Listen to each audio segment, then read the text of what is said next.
महाराज जी आजकल क्या हो रहा है कि महाराज जी हम आदर्श किसको माने? आज जिनको हम फॉलो कर रहे हैं, जिनको देख रहे हैं कि ये तो बहुत तरक्की कर लिया धन संपदा से, हम उनके आचरणों को अनुगत करते हैं महाराज जी। नहीं, फिर वो कि वो हमें पी रहा है तो हम भी हमें पिएंगे। आदर्श मानना। तस्मात् शास्त्रम प्रमाणम ते कार्य कार्यो व्यवस्थित हो। कार्य और अकार्य की व्यवस्था शास्त्र से की गई। जो धर्म से चलता है उसको आदर्श हम मानते हैं। जो भगवान को भजते हैं उनको हम आदर्श मानते हैं।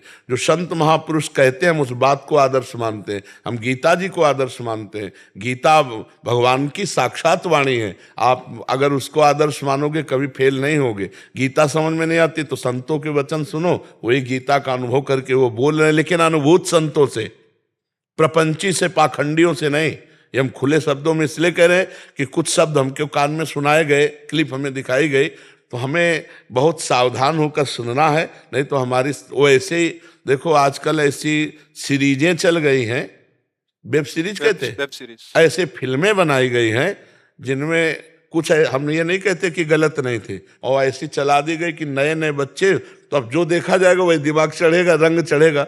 अब हमारा जीवन दो ही बातों से सुधर सकता है, संत वचन और शास्त्र वचन। शास्त्र तक पहुंच नहीं है तो संतों के वचन सुनो। ये तो भगवान की बड़ी कृपा है कि आप लोग श्रद्धा करके सुनने आ रहे हैं और मान रहे हैं। नहीं तो ऐसी हवा चली थी कि लग रहा था एक बाण से करोड़ों को मारा माया ने, करोड़ों की श्रद्धा नष्ट की। अब पता नहीं किस वर्ष में, किस युग में श्रद्धा जगेगी।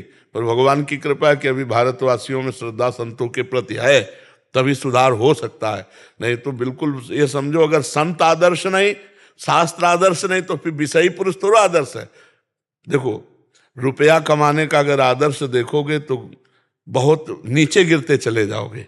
रुपया कमाने वाले को आदर्श मानोगे तो कोई घूस से रुपया कमा रहा है, कोई किडनैप करके कमा रहा है, कोई जुआ आदि के द्वारा। हम माना कभी जीत गया, लेकिन जो जीत गया वो अमर पद प्राप्त कर लिया क्या? देखना उसके अंदर कैसी वासनाएं आएंगी, सब नष्ट भ्रष्ट हो जाएगा।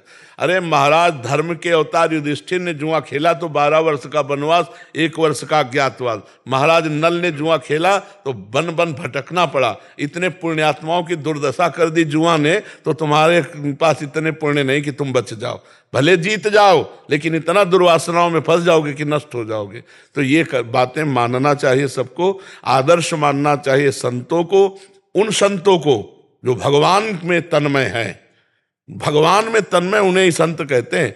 तो हम सोच समझकर संत संग करें, संत ही आदर्श हैं। अगर संत का आदर्शपन हमारे जीवन में आ जाए तो बढ़ जाए। प्रथम भगति संतन कर संगा, और मत की रति गति भूति भलाई, जब जे जतन जहां जे पाई, सो जानो सत्संग प्रभाऊ, लोकों वेदना अनुपाऊ। सत्संग से ही सबका परिवर्तन होता है।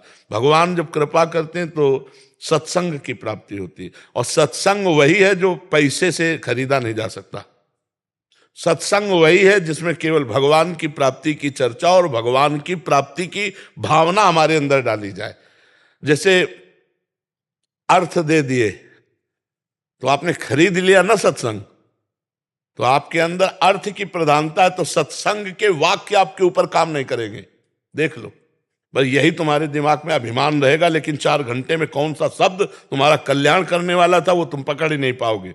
वो तब पकड़ पाओगे प्रणपाते न प्रश्नया, जहां अहंकार छोड़कर गए, घुटने टेक कर बैठे और फिर आपको सुनने को मिला, तब लगा कि हाँ भगवान की चर्चा है। हम बार बार कहते हैं संत वाक्य, सत्संग, शास्त्र वाक्य, अध्यात्म, ये पैसे से नहीं खरीदा जा सकता। और जो पैसे से खरीदा जा सकता है वो होता नहीं है, वो चीज नहीं होती। इसलिए आदर्श संत हैं, पर भगवान से प्रार्थना करें कि हमें संतों का संग दे, नहीं तो पहचान होना कठिन है। गुरु जी, इसलिए आप ही मेरा आदर्श है। नहीं, हमारे तो पास जो है वो सब संतों की जूठन है। हम तो संतों के, हाँ इधर से आ जाए थी। बच्चे पीते हैं शराब, तो उसका क्या करें? बच्चे शराब पीते हैं? हाँ, बहुत कठिन समय आ गया है, बहुत कठिन माता जी, बहुत कठिन समय है। अगर आप रोकोगी तो आपको पीट भी सकते हैं, गाली भी दे सकते हैं, आपका अपमान भी कर सकते हैं। हमने देखा है माता पिता को पीटते हुए। तो इसलिए हमें लगता है भगवान से प्रार्थना करें तो वही हमारे तो एक बल वही है जो बुद्धि शुद्ध कर दे, नहीं तो बहुत कठिन है, बहुत कठिन है।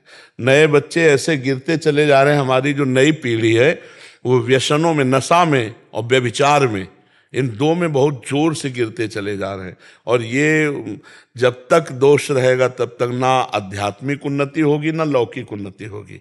नशेबाज लौकिक उन्नति कर सकता है क्या? बेविचारी लौकिक उन्नति कर सकता है क्या? आध्यात्मिक तो बहुत दूसरी बात है। तो हम तो भगवान ही से प्रार्थना करते हैं और नए नए बच्चों से प्रार्थना करते हैं कि हमारी बात मान लो, आप कोई नशा मत करो, आप पराई माता बहनों की तरफ मत गंदी दृष्टि से देखो, समय आने पर ब्याह होगा, आप गृहस्थ धर्म में धर्म पूर्वक अपना प्रयोग करो जो धर्म का प्रयोग है। लेकिन ऐसे ऐसे सर्वनाश हो जाएगा, ऐसे पतन हो जाएगा। शास्त्र के विरुद्ध आचरण करने वाला आज तक कभी सफल नहीं देखा गया। वो थोड़े दिन चमकता हाइलोजन की तरफ ही फ्यूज हो जाता है, पक्का समझो। और जो धर्म से चलेगा माना दीपक की तरह जलेगा, पर वो बहुत समय तक जलता रहेगा। मर्जी यहाँ भी वही बात आ रही है कि जिनको हमने आदर्श फॉलो कर रहे हैं वही मतलब अभक्ष पदार्थों का और अभक्ष पेय पदार्थों का प्रचार प्रसार कर रहे हैं, तो फिर लोग उसी की ओर आकर्षित। नहीं, वो आदर्श थोड़ी है, वो तो रुपए के गुलाम है। आदर्श रुपए का गुलाम होता है क्या? धर्मात्मा पुरुषार, बात समझे ना? वो करोड़ों का गुलाम है और रुपए का गुलाम है, भोगों का गुलाम। वो आदर्श थोड़ी हो सकता है। एडवर्टाइज करने वाला आदर्श होता है? आदर्श की एडवर्टाइज नहीं होती, आदर्श का प्रभाव होता है, बिना किसी एडवर्टाइज के प्रभाव। और एडवर्टाइज कोई आदर्श होते हैं? आदर्श पुरुष होते हैं।